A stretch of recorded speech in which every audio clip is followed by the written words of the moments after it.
and Grizz just had me in a lusty choke. Hold. Oh, for heaven's sake, must you start with the absolute dregs of the online commentary? We haven't even introduced the book. Dregs? That's passion. That's visceral. That's what The Way We Score by Tia Louise apparently does to people. It makes them want to be choked, lustily. Unlike some books about sad photographers and covered bridges that just make you want to take a nap. We are not relitigating the bridges of Madison County again. This week it's The Way We Score, a tale ostensibly of second chances, small towns and baffling career choices. The author posits a world where an NFL star just quits. Posits. He throws away millions. Because his high school girlfriend, who he just hooked up with once after 10 years, pops up pregnant. Bam! Done. See you. Super Bowl ring. Hello? Animal control? Is that romantic or what? It's certifiably insane. That's what it is. Financially ruinous, contractually impossible, and frankly, insulting to anyone who's ever held a job with actual responsibilities. But let's talk about these characters. Garrett Grizzly, Bradford, the man-child Adonis. Man-child? He's a giant bear of a man. A protective daddy bear. He was a bit of a jerk in high school, sure. The book says. Teenage assaultery. His words, not mine. But he comes back.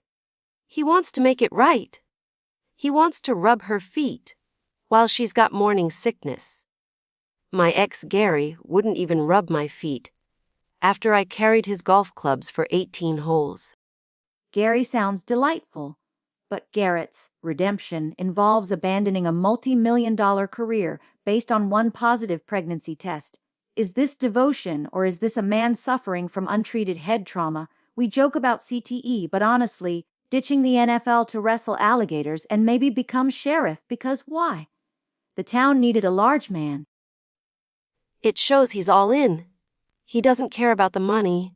He cares about her. Liv. And she deserves it. Poor thing. Divorced because of infertility, and her ex cheated. Now she gets the reformed golden boy back, ready to father her miracle baby. It's destiny. Like that quote. Maybe this is the universe's way of correcting a past mistake. See. Cosmic.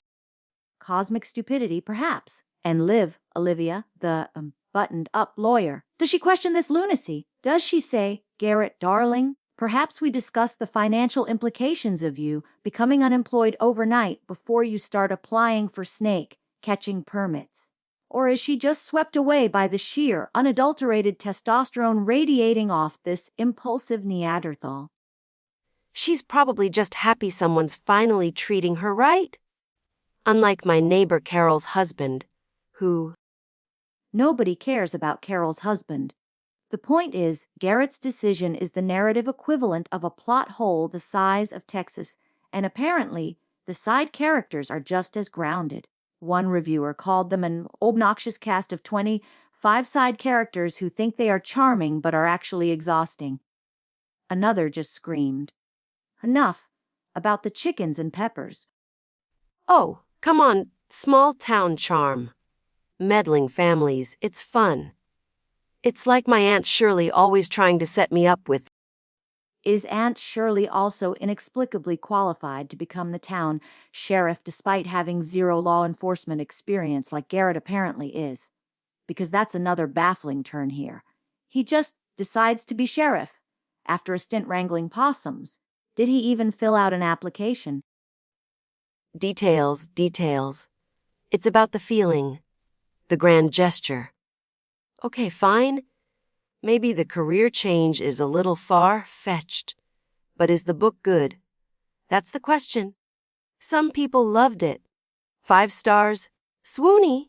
Devoured it. And others, well, let's consult enough. Reviewer again, a pro football player becoming an animal control officer sheriff. Enough. Or the one who hated the cover art so much they just wrote, woof. That's a direct quote. Woof. Covers can be deceiving. Maybe the artist had a bad day. And okay, one reviewer mentioned a random anal scene that felt out of place. Maybe the author just wanted to spice things up, keep readers on their toes. Ah, yes, nothing so sweet, heartwarming second chance romance, like a jarring moment of unexpected sodomy. It's narratively incoherent, like deciding mid-symphony to just throw in a death metal guitar solo. It doesn't fit. You just hate fun. If Garrett were a sandwich, he'd be a giant, messy meatball sub that's maybe slightly past its expiration date, but you eat it anyway because you're starving for affection.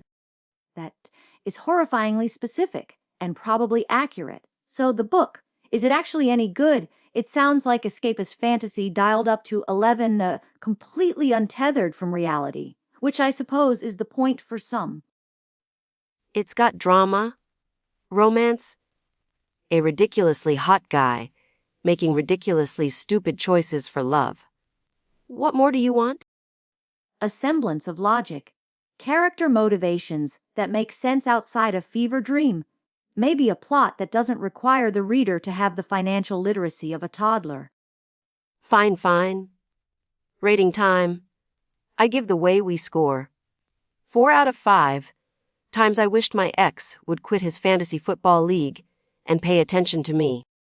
And I give it 8 out of 10 violations of basic contract law and career progression logic. It's fundamentally broken on a premise level. See? Broken but beautiful. Like that vase I glued back together. That vase leak.